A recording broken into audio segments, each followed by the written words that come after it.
voici les vrais panafricains, la voix des panafricains pour l'unité et la libération de l'Afrique. Ensemble, faisons avancer notre continent. Si c'est ta première fois de tomber sur cette page, nous t'invitons à t'abonner et à cliquer sur la cloche de notification pour ne rien manquer. Anouma qui ne te demande rien, qui dénonce tes conditions de vie pour que tu vives mieux et bien. Alors quand tu es attaqué par les mêmes personnes que tu crois défendre, ceux de la République, le groupe auquel tu appartiens parce que tu as un petit poste, tu veux que Nouma te défende, tu veux que ma voix porte ton projet, tu veux que ma voix porte et essuie tes pleurs. Je vais le faire parce que ce n'est pas, ma logique n'est pas une logique de rancune ou de règlement de compte. Ça rentre dans le combat que je dénonce. C'est vous qui avez honte quand vous me regardez dans les yeux. Vous vous dites, mais tiens, on aurait pu tuer cet enfant comme on a tué Charles Atebe Yene, qui parlerait pour nous aujourd'hui, qui portera notre voix. Aujourd'hui, quand on parle des Camerounaises et des Camerounais qui disent la vérité à Paul Biya, on parlera de Nouma, on parlera de mon grand frère Jipo Remingono. On parlera de Jipo Remingono, on parlera de Nouma. On parlera de Nouma, on parlera de Jipo Remingono, on parlera de Valsero. On parlera de Valsero, on parlera d'autres, des jeunes qui viennent d'arriver. Pourquoi? Parce que vous avez toujours tué toute personne qui tente de se lever pour vous dire ce qui ne va pas. Comme celle qui vient nous écrire là que Vondoyolo n'a rien à voir avec tout ça. Voilà donc. Quand tu as dit ça, tu attends quoi? Qu'on dise que voilà, Nouma, tu as bien parlé et Vondoyolo n'a rien à voir avec ça. Oui, Jipo, tu as bien parlé, Vondoyolo n'a rien à voir avec ça. Non, Vondoyolo a à voir avec ça. Au premier chef, il connaît la vérité de ce qui se passe au port. Vondoyolo connaît la vérité de qui a tué Marilou. Vondoyolo connaît la vérité de qui a tué Bibi Ngota. Vondoyolo connaît la vérité de qui a tué Jules Koumkoum. Vondoyolo connaît la vérité de celui qui a tué Martinez Zogo, Jean-Marie Benoît Mbala et les autres. Mais qui est Vondoyolo? C'est un écancre comme moi. Il est au pouvoir. Il a la main sur la justice. Qui est Joseph Fouda? Qui est Amogo Bote? Qui est Ferdinand Gongo? Qui est Louis-Paul Motazé? Qui est Séraphin Magloire Fouda? Qui est Galar Setoga? Qui est Mbargangele? Tous ces gens-là sont les parents de Marie-Louise Mbala. Ce ne sont pas des gens qui sont au ministère du Commerce, bien que c'est encore un Atangalaki au ministère du Commerce. Mais ces gens que je viens de citer un peu plus haut sont des gens de la sécurité. Ils connaissent donc qui a tué. Pourquoi voulez-vous que les Bamileke viennent vous soutenir alors que c'est vous qui avez la décision de dire le droit d'arrêter ceux qui ont tué? Mais pourquoi ça n'arrive pas? Parce que c'est ceux-là qui disaient le droit, qui ont la justice, qui sont appelés à vous protéger, qui ont tué cette femme. Comment voulez-vous qu'ils se fassent la justice eux-mêmes contre eux-mêmes? Parce que Kissinger fait partie de leur. A-t-il tué ou pas tué? Son nom ressort. Amougou Belenga a tué, il n'a pas tué, mais pour le moment il est en prison. Pourquoi Amougou Belenga, qui est soupçonné d'avoir tué ou contribué à l'assassinat de Martinez Zogo, est jeté en prison? Ce n'est pas la justice qui jette Amougou Belenga en prison. Non. J'ai des documents ici, écrits par le lieutenant-colonel Ayisi Nanga, qui était en stage quand l'affaire se passe. Et Joseph Fouda, hier à l'époque contre-amiral, aujourd'hui vice-amiral, dépêche donc ce monsieur-là qu'on appelle le lieutenant-colonel Ayisi Nanga, à ne pas faire, d'aller arrêter Amougou Belenga et de le jeter en prison. Qui est Ayisi Nanga? C'était le lieutenant-colonel de gendarmerie. Il n'était pas en fonction, il n'était pas en poste, il était en stage. Mais on est allé le chercher pour venir arrêter quelqu'un. Ayisi Nanga est un Bétib Nanga. Venir arrêter Amougou Belenga, qui est un Bétib Nanga. Sous l'ordre de qui? De notre Bétib Nanga. Contre-amiral Joseph Fouda, qui est un Bétib Nanga.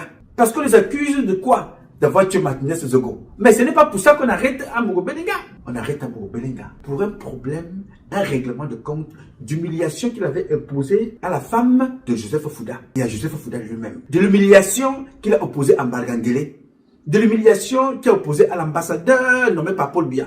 De l'humiliation qu'il a opposée au secrétaire général à la police. De l'humiliation qu'il a opposée à la femme de l'ambassadeur. Et de l'humiliation qu'il a opposée à beaucoup d'autres. Ils ont donc décidé de le neutraliser. Tous ces gens que je cite là, ce sont les petits. Ils se retrouvent donc au tribunal militaire. Qui est là-bas? Selna Belenga. Je ne veux citer que ce nom-là. C'est un petit. Les qui les ont entendus? Vous allez entendre parler des Otulu. Vous allez entendre parler des Bialo. Vous allez entendre parler des X et des X et des X et des Z. Mais c'est passé par où? C'est passé par la CEMIL aussi. Vous allez entendre parler du chef CEMIL, impliqué dans cette histoire de façon directe ou indirecte. Il y connaît quand même quelque chose parce qu'il a aussi donné son enquête que j'ai coupée ici. Ce sont des petits qui sont dans cette merde. Qu'est-ce qu'on retiendra de nous? Avoir été au pouvoir, s'entretuer, piller, voler, manger, se neutraliser, emprisonner, chercher les femmes avec des grosses fesses, aller chercher des marabouts, aller à les églises, boire le sang, aller se faire sodomiser dans des cimetières, détourner de l'argent pour aller garder à l'étranger, faire des marchés fictifs comme ce que vous venez de voir là, des documents comme ça là, qui ne servent absolument à rien, mais qui ruinent le peuple camerounais. Voilà à quoi nous avons servi. C'est ça, nous. Biya est donc otage d'un clan que lui-même il a minutieusement formé. Et ce clan-là a fait du peuple camerounais prisonnier d'un système politique mis sur pied par Paul Barthélémy Biya de lui-même. D'où ce que vous voyez là. Il n'y aura jamais justice. Tout du moins pas avec ces gens. Vous allez pleurer Marie-Lou, ça va vous passer. Si vous étiez associés à nous autres, quand on pleurait les autres, ces gens-là ne seraient plus aux affaires. Donc les Bamileke ont compris que vous êtes des écancres. Quand on peut se lever et vous dire qu'il est candidat dans le Fondi, il va arriver là-bas faire son one-man show. Oui, monsieur, et vous allez suivre, parce que vous êtes bêtes. Nous sommes bêtes. Oui, monsieur. Albert Zongang va se lever et vous dira que non, Paul Biya est là, c'est un voleur d'élection, c'est moi qui l'ai mis là. Mais Albert Zongang viendra demain, il viendra vous dire que venez moi de Méli, vous allez trouver des écancres, allez soutenir Albert Zongang. Parce que dans leur tête, vous êtes des bêtes. Et ils ont compris ça. Vous avez créé les divisions chez vous. Vous n'êtes pas capable de soutenir même vos artistes. Vous les insultez. Vous insultez tout le monde. Et vous ne vous posez pas de vraies questions. Qui sommes-nous? Qui sommes-nous réellement? Vous savez qui sont les Ekans dans ce pays? Vous savez qui sont les petits Benanga dans ce pays-là? Vous savez ce qu'ils ont fait dans ce pays? Vous ne le savez pas. Pourquoi sombrez-vous dans la facilité? Pourquoi sombrez-vous dans la mendicité? Les Bamileke ont compris que vous êtes bêtes. Nous sommes bêtes, inclus mi. Écoute, tu parles à ces gens-là, tu les appelles en privé, tu leur parles, tu leur dis papa. Ceux qui ont fasciné ce monde-ci, c'est toujours parti d'une personne. Telle personne a créé l'ampoule, telle personne a créé l'ordinateur, telle personne a créé l'ascenseur, telle personne a créé la bougie, telle personne a fait ci, telle personne a fait ça. Pourquoi vous n'écoutez pas vos enfants? Parce que vous écoutez ceux qui viennent vous vendre l'ampoule, lampadaire à 1 million de francs CFA. Alors que je dis, l'ampoule change la vie d'une famille de professeurs, d'enseignants. Vous n'êtes pas capable de leur payer leur salaire. On vole à l'ART. On vole du plus haut jusqu'au plus petit. On vole, on vole, on vole. Quand tel alors, c'est grave. On nous dit que Soné, Judith Soné, maintenant elle dit qu'elle veut épouser le frère de Paul Biya parce qu'elle a peur d'aller en prison. Croyant que c'est l'épouse de Paul Biya ou bien du frère de Paul Biya qu'on appelle, que va épouser le frère de Paul Biya qu'on appelle Pierre Maba. Elle a élu domicile là-bas. On vole partout. Ça tombe sur la tête des écans que nous sommes. Parce que on va poser la question à Judith Soné demain. Mais elle a servi le régime étant. Elle vous disait qu'elle répondait aux instructions de Ferdinand Gongo parce qu'elle appartenait à une telle organisation où il faut s'habiller en rouge, où il faut. Le capitaine Ibrahim Traoré est en train de reformer son pays. Je n'ai jamais vu ni sa femme ni ses enfants s'habiller en rouge ou je ne sais pas trop quoi. Nous les écans, nous sommes partout. On s'entretue. On a tout tué chez nous. Et tout le monde est impliqué. Des chefs traditionnels qui les écoutent encore. Des prêtres, des religieux, les gens bargas sont devenus des satanistes, des criminels qui les écoutent. Vous voyez ce que ça représente. En plein Yaoundé, un écam a tué sa femme, Mbargomboa. C'est devenu la mode au Cameroun. Féminicide à gauche, féminicide à droite. On tue les femmes à gauche, on tue les femmes à droite, les enfants, les adolescentes, les bébés, les mères, les pères. On tue. Les écans étaient là, regardez, je parlais tout seul ici. J'étais très mauvais quand je dénonce ça. Je suis méchant quand je dénonce ça. Quand tu dénonces ces choses-là, tu es méchant. Quand tu dénonces ces choses-là, tu es mauvais. Vous venez pleurer aujourd'hui, justice pour Marie-Lou. La justice se fera, pas seulement pour Marie-Lou. Florence Sayafo, égorgée, devant tout le monde. J'ai des images. Vous les avez vues vous aussi. Quand on veut le changement, est-ce qu'on égorge les gens? Les qui encouragent ça? Ce sont les écans. Le seul écan qui s'est levé, qui a dit la vérité, avant Ferdinand Gongo, parce que Ferdinand Gongo lui dit la vérité, parce que il veut neutraliser les personnes quand il a fait le rapport pour dire que Paul Biya a tué les gens. Il a fait un communiqué officiel, signé, daté, je l'ai ici. Mais quand un général vous avait dit ça là-bas, c'était un écan. On l'a débarqué tout de suite. Oui, on l'a débarqué. Je dis non, on ne peut pas gagner cette guerre comme ça. Voici ce qu'on peut faire, voilà ce qu'on peut faire, voilà ce qu'on peut faire.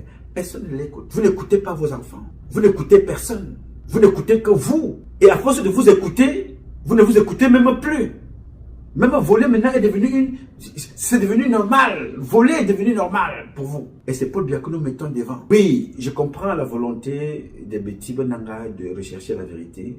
La vérité, la justice se fera pour tous ces enfants-là, mais pas avec ce régime. Pas du tout. Parce qu'ils sont tellement impliqués à tous les niveaux que personne ne veut que son nom apparaisse. Vous avez suivi l'affaire Glencore. Les gens quittent Yaoundé. L'Amérique a condamné Glencore, porté plainte, ils ont été payés. Tous les autres pays ont été payés pour ce que Glencore faisait au Cameroun. Mais Ngongo et les autres sont allés jusqu'en Angleterre, aller corrompre là-bas. Pour qu'on prolonge le procès. Pour 4 ou je ne sais pas combien d'années. En attendant, ils sont convaincus que Paul Biya va mourir. Et la fête sera classée sans suite. Ou la femme de Moudiki va mourir, ou Moudiki lui-même va mourir. On ne parlera plus. Et ces gens-là sont des Camerounais. Et quand on va dénoncer ça, ce ne sont pas les Bamileke qui viendront te combattre. Ce sont d'abord des parents qui sont aux affaires, qui disent travailler pour Paul Biya, mais qui sont complices de tous ceux qui enfoncent Paul Biya, de tous ceux qui noient le peuple camerounais, de tous ceux qui tuent le Cameroun, de tous ceux qui endettent le Cameroun, ils sont complices avec eux. Mais toi qui dénonces ça, tu deviens un ennemi rapidement à abattre. Pas abattre par les Bamileke, parce que je n'ai rien à foutre avec ceux qui n'ont pas compris dans le combat. Mais mes propres frères qui m'ont conduit dans les tribunaux aux États-Unis. Pas parce que j'ai volé. Pas parce que j'ai braqué une banque. Pas parce que j'ai tué quelqu'un. La même chose pour lesquelles les Bamileke sortent aujourd'hui. L'injustice pour laquelle ils sont en prison. La même injustice pour laquelle certains bêtises sont en prison aujourd'hui. Je dénonce ça depuis 3 décennies et plus. Et c'est pour cela qu'on veut m'assassiner. Je n'ai pas vu 5 frères me défendre. Dans les tribunaux, j'étais avec un gars Bamileke. J'avais un Jomadi qui m'a accompagné au tribunal. Avec les autres, ils étaient nombreux. Mais en tête, j'avais Jomadi et Simon Pemel, un gars Bassa. Mes propres frères Betty, ici à New York, il n'y en avait pas. Celui qui était là aussi, le père Symphorien Abba, malade, fatigué chez lui. Et mon oncle Douala. Lui, monsieur, le docteur Gonto Ewane. Bon, mon grand frère, Abbas, lui, il est à Washington DC, il venait de temps en temps. Alors que les bêtises que vous voyez là, la plupart d'entre eux vivent ici aux États-Unis, les écancres, vous les verrez pour aller manger les poulets chez l'ambassadeur. Vous les verrez aux Nations Unies. Vous les verrez pour aller demander des visas à l'ambassade. Mais vous ne verrez jamais celui-là se tenir l'ambassade là où nous nous trouvons là. C'est lui qui a empêché la vente de cette ambassade. Pour une fois, Paul Biya a respecté quelque chose, mais il faut reconnaître que c'était avec le concours du département d'État. Je suis allé manifester là-bas 3 semaines pour dénoncer le vol, le détournement. Ils avaient déjà délocalisé l'ambassade. Je me suis battu. Alors que je n'ai pas le passeport camerounais. Mais les petits Nanga, ils sont tous les jours. Mais quand ils se retrouvent entre eux, l'homme à abattre, c'est Nouma. Et il se plaint aujourd'hui des Bamileke. Les Bamileke qui parlent aujourd'hui, quel est le Bamileke qui a commencé à parler ici avant Nouma? Il n'y en a pas. Peut-être nos ancêtres qui sont morts depuis très longtemps. On a parlé pourquoi? Pas parce qu'on était trop fort. Parce que nous avons capté les enjeux, le jeu et les enjeux. L'intérêt de dénoncer, l'intérêt de se mobiliser, d'utiliser tous les moyens. On n'a pas commencé aux États-Unis. On a commencé au Cameroun, en France, jusqu'aux États-Unis. Et nous allons refaire le chemin retour. On quittera d'ici pour le Cameroun. Personne ne tuera personne. En tout cas, pas moi. Il a donc fallu que le temps passe pour que beaucoup d'entre vous observent ça, voient comment les bêtis ont tué leur propre père qui a fait de ce qu'ils sont. Même si Paul Biya peut être un président nul, mais un père n'est jamais nul. Du moins, 90% des pères n'échouent pas. Ce sont les enfants qui échouent. Alors quand vous regardez les bêtis là, qu'est-ce que nous avons apporté à Paul Biya? Des documents comme ceux-ci là, volés pour aller faire des rétrocommissions. Et ce que vous venez de voir Ngongo faire là, il a fait ça partout. Est-ce que les Camerounais qui sont morts là-bas dans la boîte de nuit avec la dame docteur là, on a vu leurs parents un jour? Les Camerounais qui meurent dans le Nozo, est-ce que ça engage Ngongo Ferdinand? Les Camerounais qui meurent avec Boko Haram, est-ce que ça engage Ngongo Ferdinand? Il est dans les rétrocommissions. Et c'est pour ça que je vous dis tous les jours ici que Chantal Biya a 1% de chance pour vivre au Cameroun.